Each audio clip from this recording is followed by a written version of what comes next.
Hello friends, इस video में हम आपको बताएंगे मैट्रिसेस और टाइप्स ऑफ मैट्रिसेस। तो सबसे पहले मैट्रिसेस क्या होता है?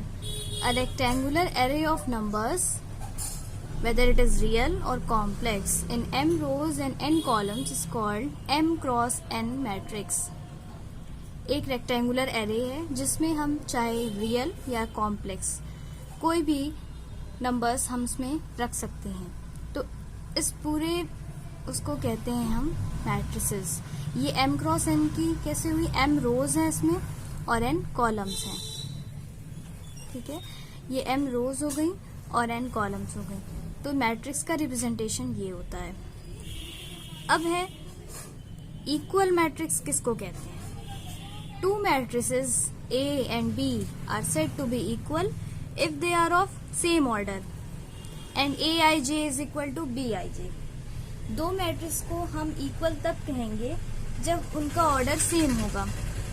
सेम ऑर्डर का मतलब अगर A11 है A मैट्रिक्स का और B11 ये दोनों बराबर हो जाए, मतलब Ij कंपोनेंट A मैट्रिक्स के और Ij कंपोनेंट B मैट्रिक्स के दोनों इक्वल हो जाएंगे तो हम उस मैट्रिक्स को कहेंगे इक्वल। ठीक है, उसके बाद आता है कंपैटिबल फॉर एडिशन। कौन सी मैट्रिक्स का हम एडिशन कर सकते हैं? तो two matrices A and B are said to be compatible for addition if they are of same order and the addition is defined as A plus B is equal to Aij plus Bij। दो matrices का हम addition तब कर पाएंगे जब उनका order same होगा।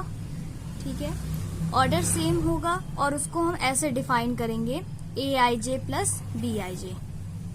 ठीक है, अब है कंपैटिबल फॉर मल्टीप्लिकेशन। दो मैट्रिक्स का मल्टीप्लिकेशन हम कैसे करें? Two matrices are said to be compatible for multiplication if the number of column of the first matrix equals the number of the row of the second। अगर first matrix के number of column second matrix के number of रोज के equal हो जाएंगे तब हम उस दोनों मैट्रिक्स को मल्टीप्लाई कर सकेंगे। ठीक है, मल्टीप्लिकेशन में क्या होगा? अगर दो मैट्रिक्स है उनको मल्टीप्लाई करना चाह रहे हैं तो पहली मैट्रिक्स का नंबर ऑफ कॉलम दूसरी मैट्रिक्स के नंबर ऑफ रोज के इक्वल होगा, तभी हम दोनों मैट्रिसेस को आपस में मल्टीप्लाई कर सकेंगे। अब आता है टाइप्स ऑफ मैट्रिसेस। मैट्रिसेस कई तरह की होती हैं। पहली है नल मैट्रिक्स। नाम से ही ये है, नल मैट्रिक्स का मतलब जिसमें कोई भी एलिमेंट ना हो, इसको हम जीरो मैट्रिक्स भी कहते हैं। A matrix is said to be null matrix और zero matrix if all its elements are zero. जिसके सारे एलिमेंट्स जो है जीरो होंगे उस मैट्रिक्स को बोलेंगे नल मैट्रिक्स। जैसे ये कोई मैट्रिक्स हमने लिया, इसके सारे एलिमेंट्स जीरो हैं, ये 2x2 की मैट्रिक्स है, इसके सारे एलिमेंट्स जीरो हैं, ये नल मैट्रिक्स हो जाएगी। ठीक है, ऐसे ये भी मैट्रिक्स लिया, इसके सारे एलिमेंट्स जीरो हैं तो ये भी नल मैट्रिक्स का एग्जाम्पल हो गया। ठीक है, तो नल मैट्रिक्स में कोई भी एलिमेंट नहीं होता है, सिर्फ जीरो एलिमेंट होता है। उसके बाद है यूनिट मैट्रिक्स। यूनिट मैट्रिक्स नाम से ही क्लियर है कि इसके डायगोनल में सिर्फ 1 रहेगा। A square matrix in which elements in the diagonal are all 1 and rest are all zeros is called unit matrix और आइडेंटिटी मैट्रिक्स। इसमें क्या होगा? एक स्क्वायर मैट्रिक्स होगी जिसका डायगोनल में जो है वो 1 रहेगा। जैसे ये डायगोनल होते हैं, डायगोनल में 1 है, बाकी सब जगह 0 है। ठीक है, ऐसे यहाँ पे भी 3x3 की मैट्रिक्स है, ये डायगोनल में 1 है, बाकी सारी एंट्रीज 0 हैं। तो ये सब मैट्रिक्स एग्जांपल है यूनिट मैट्रिक्स का। यूनिट मैट्रिक्स, ठीक है, ये 2x2 की मैट्रिक्स है, डायगोनल एलिमेंट्स 1 होंगे तो ये यूनिट मैट्रिक्स कहलाएगी। इसके बाद आता है स्क्वायर मैट्रिक्स।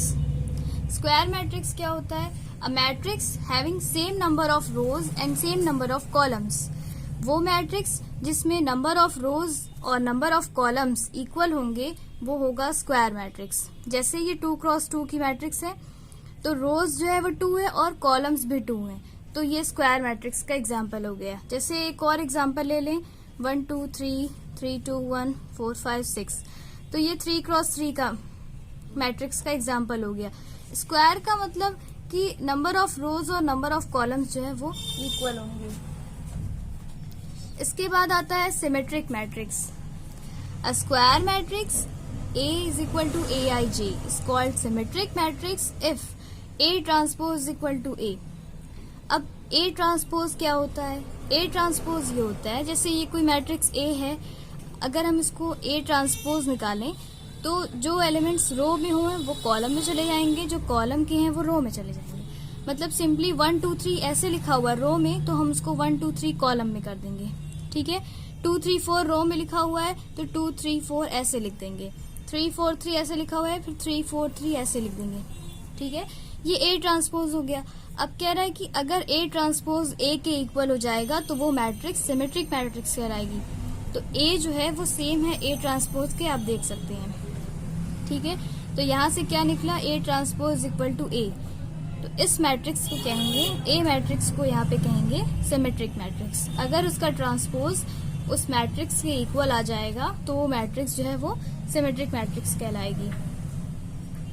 उसके बाद आता है स्क्यू सिमेट्रिक मैट्रिक्स। ठीक है, a square matrix A is called skew symmetric matrix if A transpose equal to -A। मतलब कोई मैट्रिक्स अगर A है उसका हम ट्रांसपोज निकाल रहे हैं तो वो ओरिजिनल मैट्रिक्स के माइनस साइन के बराबर आए। ठीक है, जैसे ये कोई एग्जांपल लिया A है 0 1 1 -1 0 3 -1 -3 0। तो अगर हम इसका A ट्रांसपोज निकालें तो कितना आएगा? ये ऐसे लिखा हुआ है, हमको ऐसे लिखना है। ठीक है, 0 1 1। अब ये -1 0 3 ऐसे हो जाएगा, -1 0 3 -1 -3 0 है तो -1 -3 0। अब क्या कह रहा है? अब इसमें से इस पूरी मैट्रिक्स में से हम माइनस को कॉमन ले लें। ठीक है, माइनस कॉमन ले लिया, क्या बचेगा यहाँ पे? 0। माइनस कॉमन ले लिया तो 1 और 1। ठीक है, माइनस यहाँ से कॉमन ले लिया। अब यहाँ पे क्या होगा? -1 0 3 -1 -3 0। तो हम ये देख सकते हैं यहाँ पे कि A जो है, मैट्रिक्स A जो है वो A ट्रांसपोज के निगेटिव साइन के इक्वल आ रही है। ठीक है, तो स्क्यू सिमेट्रिक मैट्रिक्स में क्या होगा? A transpose is equal to -A। ठीक है, अगर ये कंडीशन होल्ड कर रहा है तो हम उस मैट्रिक्स को कहेंगे स्क्यू सिमेट्रिक मैट्रिक्स। ठीक है, उसके बाद आता है diagonal matrix.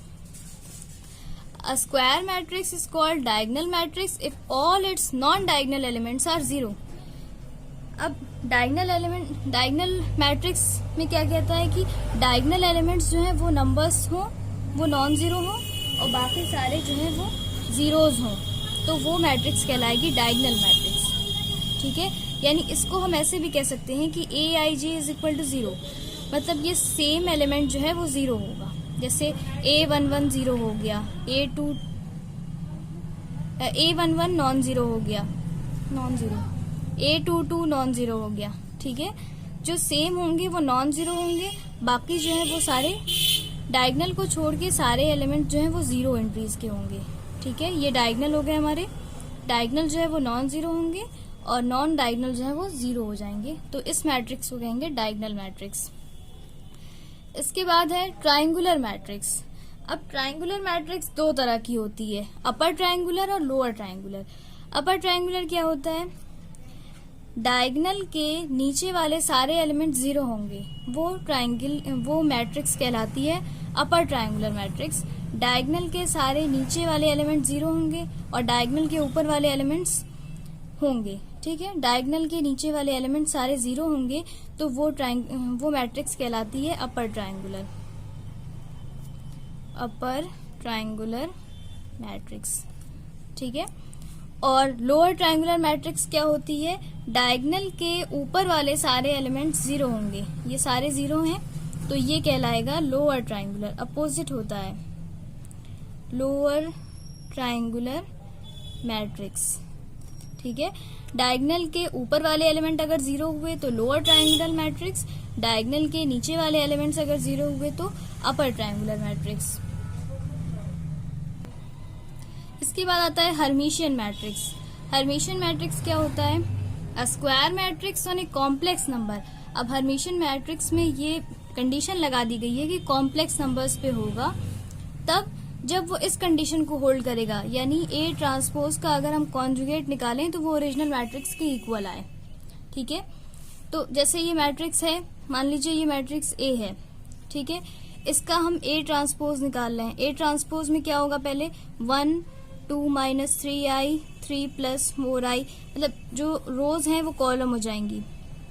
2 plus 3i 0 4 minus 5i 3 minus 4i 4 plus 5i और 2, ये ए ट्रांसपोज हो गया। अब क्या कह रहा है, ए ट्रांसपोज का कॉन्जुगेट निकालना है, कॉन्जुगेट कॉम्प्लेक्स कॉन्जुगेट निकालना है, क्योंकि कॉम्प्लेक्स नंबर्स यहाँ पे दिए हुए हैं। तो कॉम्प्लेक्स कॉन्जुगेट निकालने के लिए जैसे 2 माइनस 3i है, इसका कॉम्प्लेक्स कॉन्जुगेट हो जाएगा 2 प्लस 3i, यानी i के पहले जो साइन होगा कॉम्प्लेक्स कॉन्जुगेट में वो साइन चेंज हो जाता है। तो ये ए ट्रांसपोज निकल गया। अब इसका कॉम्प्लेक्स कॉन्जुगेट पर्टिकुलर का निकाल लेंगे। 2 माइनस 3i है, इसका कॉम्प्लेक्स कॉन्जुगेट क्या होगा, 2 प्लस 3i हो जाएगा। ठीक है, 3 माइनस 4i है, इसका कॉम्प्लेक्स कॉन्जुगेट 3 माइनस 4i हो जाएगा। 2 प्लस 3i है, इसका कॉम्प्लेक्स कॉन्जुगेट 2 माइनस 3i हो जाएगा, 0 का 0 रहेगा। 4 माइनस 5i का कॉम्प्लेक्स कॉन्जुगेट 4 प्लस 5i हो जाएगा। 3 माइनस 4i का कॉम्प्लेक्स कॉन्जुगेट 3 प्लस 4i हो जाएगा। 4 प्लस 5i का कॉम्प्लेक्स कॉन्जुगेट 4 माइनस 5i हो जाएगा और 2 का 2 रहेगा। तो यहाँ से हम देख सकते हैं जब ए ट्रांसपोज का कॉम्प्लेक्स कॉन्जुगेट निकाल रहे हैं तो वो ए के इक्वल आ रहा है, बिल्कुल सेम है सारे एलिमेंट्स। तो हम यहाँ से कह सकते हैं कि ए ट्रांसपोज का कॉन्जुगेट जो है वो ए के इक्वल आ रहा है, यानी इस ए को कहेंगे हर्मिशियन मैट्रिक्स। ये ए जो है ये हर्मिशियन मैट्रिक्स हो जाएगा। ठीक है, इसके बाद है skew Hermitian matrix.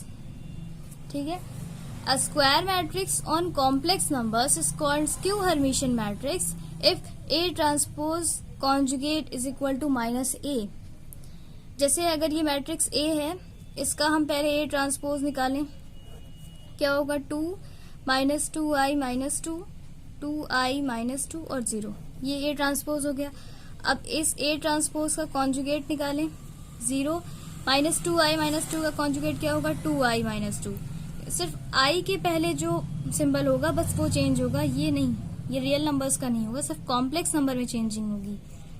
2i minus 2 का हो जाएगा माइनस 2i माइनस 2, क्योंकि इसका हम कॉम्प्लेक्स कॉन्जुगेट निकाल रहे हैं, 0 का 0 हो जाएगा। तो यहाँ से हम ये देख सकते हैं कि ए ट्रांसपोज का जो कॉन्जुगेट है वो ए के इक्वल आ रहा है। तो इस ए को हम कहेंगे skew Hermitian, skew Hermitian matrix. ठीक है, तो ये रहा हर्मिशियन और स्क्यू हर्मिशियन। हर्मिशियन में क्या होगा, ए ट्रांसपोज का कॉन्जुगेट ए के इक्वल आ जाएगा, ये हर्मिशियन हो गया। ठीक है, स्क्यू हर्मिशियन में ए ट्रांसपोज का कॉन्जुगेट माइनस ए के इक्वल आएगा, तो ये स्क्यू हर्मिशियन मैट्रिक्स हो जाएगा, स्क्यू हर्मिशियन मैट्रिक्स। और सिमेट्री, ये हो जाएगा सिमेट्रिक मैट्रिक्स। ठीक है, स्क्यू सिमेट्रिक हो जाएगा A transpose equal to minus A, ये स्क्यू सिमेट्रिक है। हर्मिशियन और स्क्यू हर्मिशियन में सिर्फ हम इसका कॉम्प्लेक्स कॉन्जुगेट लेते हैं, ये दोनों चीजें जो है मैट्रिक्स जब हम लेंगे तो उसको कॉम्प्लेक्स नंबर्स पे डिफाइन करेंगे। और सिमेट्रिक मैट्रिक्स में ऐसा कुछ भी नहीं है, इसमें सिर्फ ए ट्रांसपोज जो है वो ए को इक्वल हो जाएगा और स्क्यू सिमेट्रिक में ए ट्रांसपोज माइनस ए के इक्वल हो जाएगा। थैंक्स।